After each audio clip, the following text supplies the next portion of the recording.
بسم الله الرحمن الرحیم. سلامونه نیکی هیله احترامات ځای چشتي یم.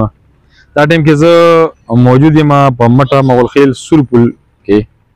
دا کم خوړ چې تاسو وینئ د اوبه روانې دي دا زموږ د پیدایش نه مخکې دا خوړ دی او دې خوړ کې به باراني اوبه ډېرې زیاتې راوتلې او دغه اوبه چې کوم دی هېڅ قسم چې کوم دی دلته به څه نقصان نه کوو، څه مسلې به یې نه جوړولې.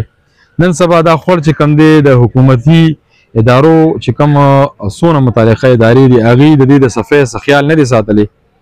دې ټیمه پورې دا خوړ چې کوم دی دغه شانتې ډک پروت وي، نو چې کله هم باراني اوبه راشي نو دا اوبه دې سړک ته خیږي، مخامخ دا تاسو کتلی شئ دا دې روډ ته وخیږي، دا روډ ته مخامخ بیا دا مدرسه ده د دې دیوالونو پورې اوبه وي او دا روډ یې مکمل نیولې وي.